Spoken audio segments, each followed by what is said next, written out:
Good evening again. Thank you very much for such a kind introduction. Okay, so today my my lecture is going to reflect the mission that I have in the transplant society overall. That is to be the bridge between basic science and the clinical setting. So, despite the advances that we have been seeing in clinical transplantation, immunosuppression continues being an issue. Why is that? Because a lifelong immunosuppression burden relates to kidney injury as a consequence of CNI, metabolic dysfunction, comorbidities like cardiovascular disease, and all those things lead us to have the affirmation that immunosuppression can be good and can be bad. What is the good side? We avoid rejection in most of the cases. What is what is the good? We avoid rejection in most of the cases. And what is the what is the issue? All the conditions that I was defining just a few minutes ago. So the goal of for a long time the goal in liver transplantation and transplantation overall has been to achieve tolerance, meaning the acceptance of the organ in the absence of immunosuppression. So here I'm going to start defining 3 different conditions: operational tolerance, that is stable graft function in the absence of immunosuppression; immunological tolerance, that is is a mechanistic condition that is characterized by donor-specific and responsiveness; and minimization of immunosuppression, that is reduced the treatment with time until the patient can be off of immunosuppression, and within for the 3 conditions that I described, to prolong graft survival while minimizing adverse effects. So why the liver is special? The liver, the reason we can even consider to achieve tolerance after liver transplantation is because the liver is not just another solid organ. It has unique immune biology. First, in the portal vein, constantly is bringing antigens, with food and microbial products from the gut. If the liver, was achieving a strong immune response every time that this happened, we will have in a state of perpetual inflammation. What it means is like, a continued inflammation, what is going to lead to chronic injury. However, the liver is a lot more smart than that, and it has evolved mechanisms to promote immune regulation. The liver gut axis is central to the liver immune regulatory environment. So that is the point number 1. The point number 2 is that the liver has specialized cells like liver sinusoidal endothelial cells and Kupffer cells that interact with T cells in ways that lead to energy or the development of regulatory phenotypes rather than that present a continued activation. This is a built-in tolerogenic environment. Finally, donor leukocytes can persist long after transplantation, and this phenomenon is called a macrochimerism that is needed for achieving tolerance.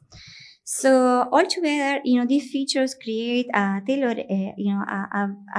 we call, the tolerogenic niche that is the one that make, the liver that we like so much very special.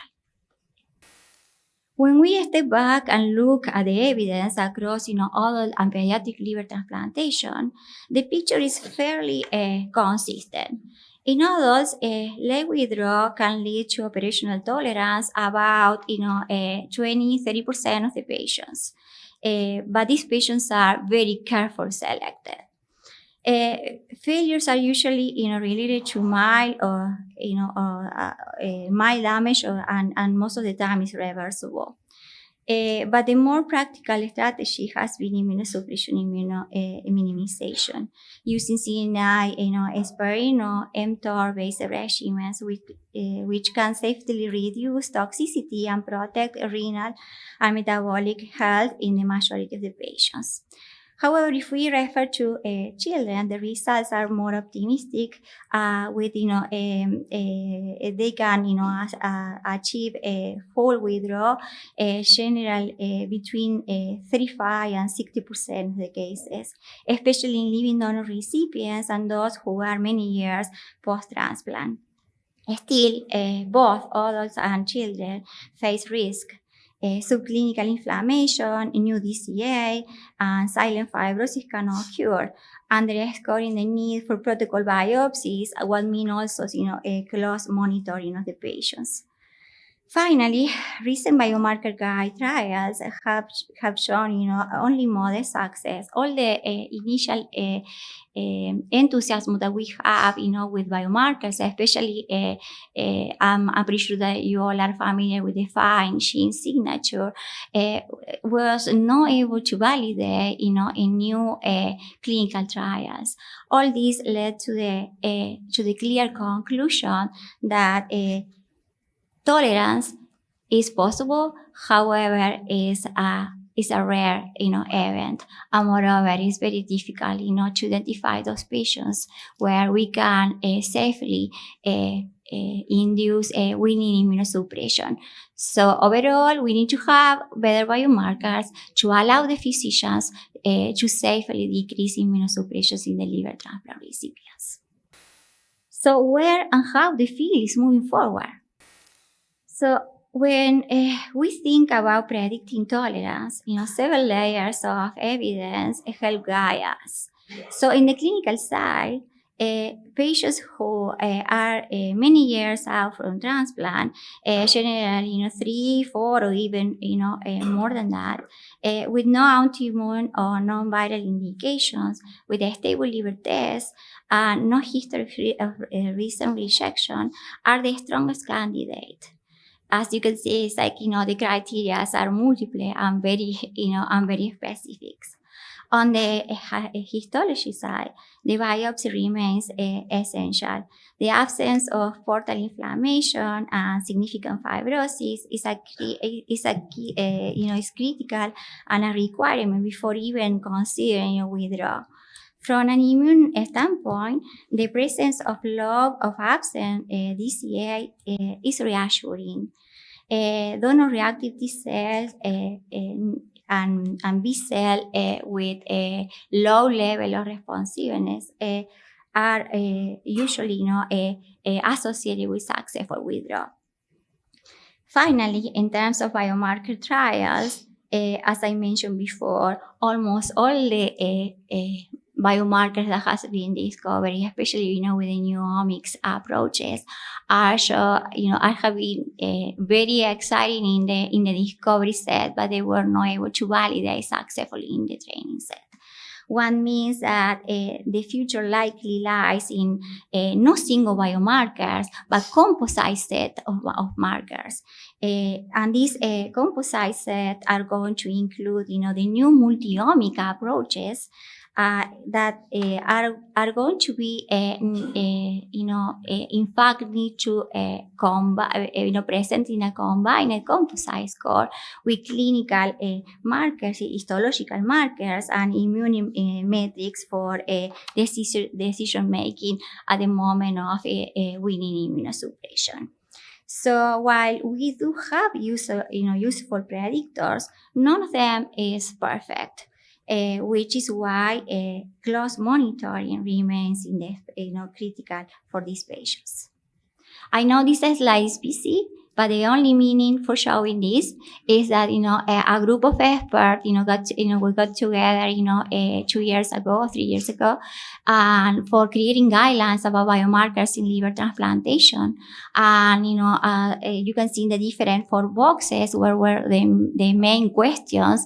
And as you can see, for immunosuppression winning in liver transplantation, the data that is already available about how to do it and how, to guide the physician, for making this critical decision, the evidence that we have is minimal, and the studies are cross-sectional. So it's like, we need larger studies, new biomarkers, and prospective evaluation. So now that we have been seeing that single biomarkers are not going to be the answer for minimization of immunosuppression, and moreover, that operational tolerance is a phenomenon that happens, but not as frequent as we wish, I would like to start sharing some of the data that we have been producing in our lab. This first one is a recent paper that we published in American Journal of Transplantation, where in this case, is a kidney transplant patient. But the main point that I want to make is about the utility of the approach that we use for the evaluation in the paper. In this paper, we use a single-cell RNA-seq, and we identify specific cell populations that were enriched in the patient with operational tolerance. For example, we identify TCL1A positive naive B cells and LC-GAL1 positive regulatory T cells. So it's like we are just not saying what cells, where we're saying, the first name and the last name of these cells. That is the meaning of showing this data today, to show, how deep is the information that these new approaches can provide. I can assure you that using a bulk approach, these cells never can be identified, and moreover, these cells were absolutely absent in the patient with a standard of care immunosuppression. So we are using now this type of approaches for liver transplant recipients, and that is what I'm going to show now in the next slides. In this slide, first I'm showing, one atlas of the single cell in the liver graft that we generate in our lab, just, to make the point of, the high level of heterogeneity of the cells. We say, okay, the liver is composed mainly for, by hepatocytes, but look how many different subtypes of hepatocytes. In that same way, the cells are divided in multiple subgroup and subset for the immune system. So imagine, how many, how complex is to give to these cells, the function and how to regulate them during, while we are trying to approach operational tolerance or decrease in immunosuppression. Moreover, in this, in this side, I'm showing that the distribution of the cells, stromal and immune cells, are being modified based on the donor quality. And here I'm showing, a DVD liver, a DCD liver, and a fatty liver. And critically, they get, the same cells also are reshaped with the phenomenon of ischemia reperfusion injury. So in these slides, I'm showing, for the same liver, donor different quality, what happened with the overall distribution at pre-implantation and post-reperfusion. So in this specific case, I'm showing the patterns for a DCD liver. So that means that in marginal livers, the reshaping of the cells is really, is really important and aggressive, meaning and justifying why it's more difficult, to achieve tolerance in this type of livers, and also, the how to manipulate immunosuppression in them. Here, you can see specifically, how the cohort cells compartment look like. So in a normal liver, these cells are usually long-lasting, resident, that maintain tolerance. But in injury graft or marginal graft, in this case I'm showing also a DCD graft, we see that the emergence of what we call transitional monocyte-derived Cooper cells that are identified, here. So these cells are trying to replace the normal Cooper cells in the liver when injury happens or the liver doesn't have enough quality. However, they never are able, based on the data that we have, to achieve the original function of the Cooper cells, and still they continue having, some of the properties of the monocytes that are infiltrating the liver, and they are pro-inflammatory instead of being tolerogenic. Now let's focus on what happened in the endothelial side of the graph. Here you can see, how we call the cells like just one population. However, you can see that for the sinusoidal endothelial cells here, we have two different populations. The LSIC1 and the LSIC2. Usually, this cell, the group number 2, is characterized by for being, enriched metabolically, and also with tolerogenic functions. However, they are very sensitive to injury, especially to all type of ischemia. So here, I'm showing what happened with the expression of the genes for those specific cells in a DCD liver. And as you can see, it's like, we are seeing that pathways that associate with, decrease of the tolerogenic properties of these cells, like, increase in complement, increase in antigen presentation directly is affected in this type of organs. So moving forward to non-invasive approaches that we are testing, and in collaboration with the University of Pittsburgh, we evaluated a cohort of 54 pediatric liver transplant recipients that were transplanted, but also they were under a prospective protocol of winning immunosuppression.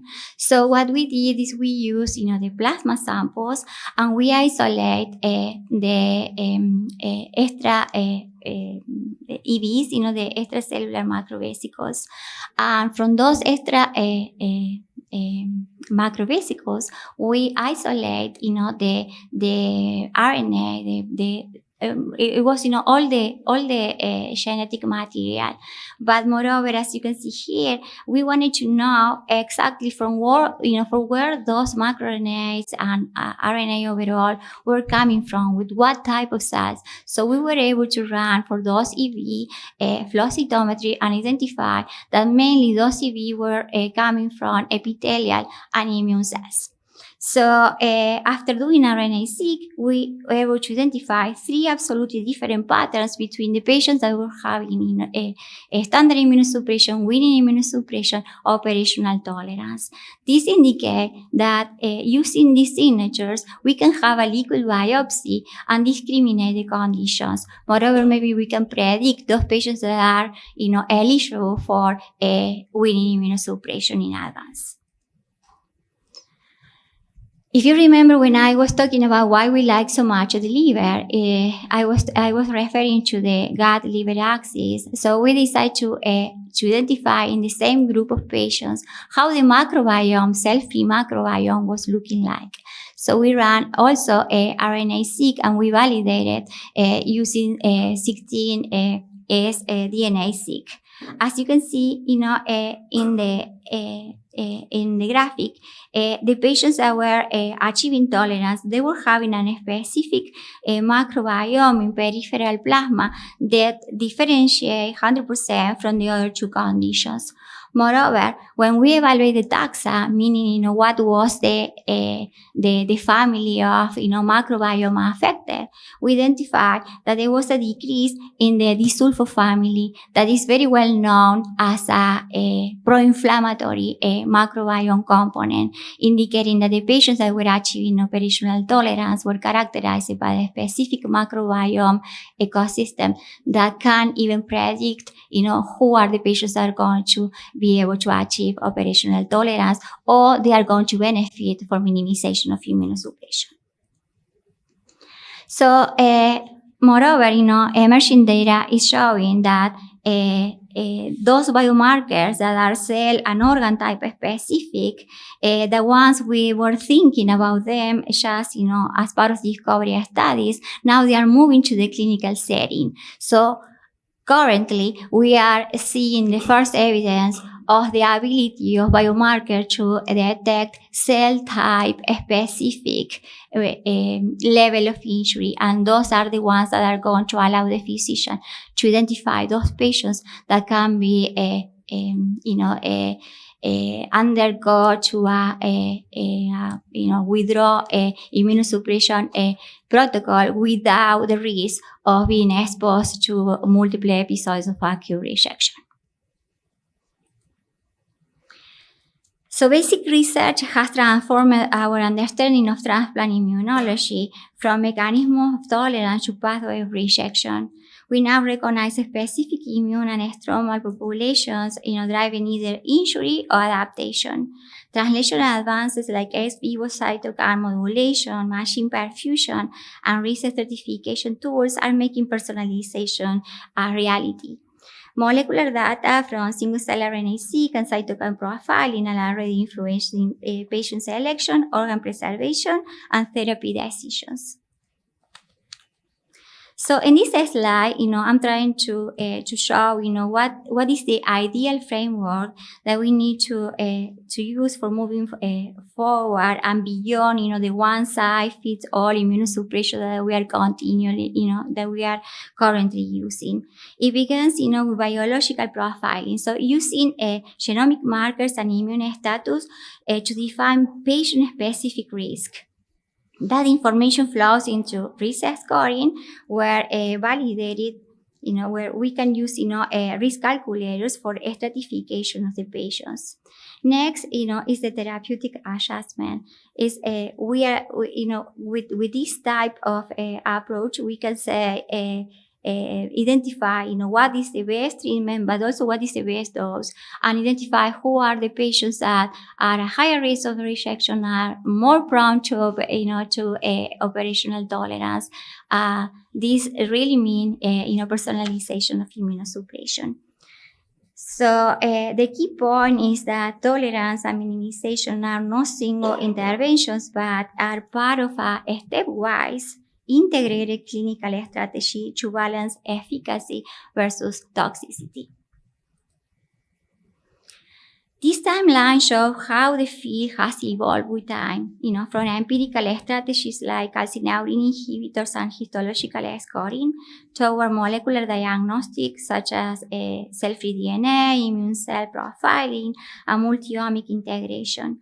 The next step is to translate this data into clinical workflow using machine learning, special analysis for transcriptomics or proteomics, and prospective validation, ultimately generating decision trees that enable precision immunosuppression. Of course, regulatory immune cells-based therapies represent a promising, frontier for inducing tolerance after liver transplantation.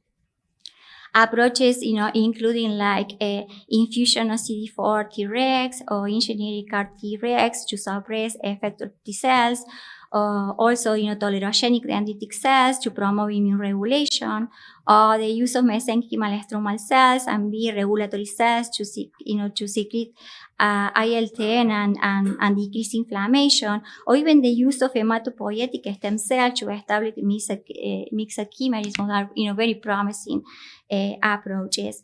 And early studies suggest that these strategies are safe and can modulate autoimmune response. However, the term of the effect is inconsistent. Some of them a few days and another ones month, and the reproducibility is lacking yet. Future progress will depend on refining cell products, minimizing the risk of graft versus host disease, and integrating predictive biomarkers to personalize tolerance-inducing therapies.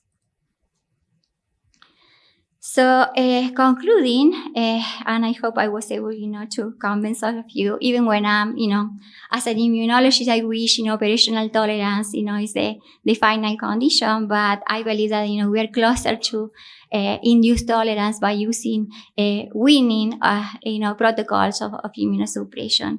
But personalized immunosuppression is grounded in immunologic heterogeneity. We need to understand that each transplant recipient has a unique immune set point shaped by antigen exposition, donor-recipient mismatch, and regulatory return. So, however, we're still using a system of immunosuppression where we're assuming that all individuals, respond in the same way. So that is why, this mismatch drive to over-immunosuppression in some patients, leading to the consequences that I referred before, toxicity and malignancies, and or in other cases, we are dealing with under-immunosuppressions, and consecutive episodes of acute rejection that can lead to chronic rejection and graft failure. So with the new tools that I was describing, and also we need to keep in mind that operational tolerance is rare, but possible, but almost unpredictable. So with the new tools that I was describing today, it's clear that maybe, it's like we are not there, but we are very close. We are closer than ever. And the next frontier is clear, translating mechanistic biomarkers into a real-time, individualized immunotherapy. We need to treat each patient as a unique. We need to stop, thinking that the same immunosuppression drug is going to be the same for all the patients. Thank you very much for your attention.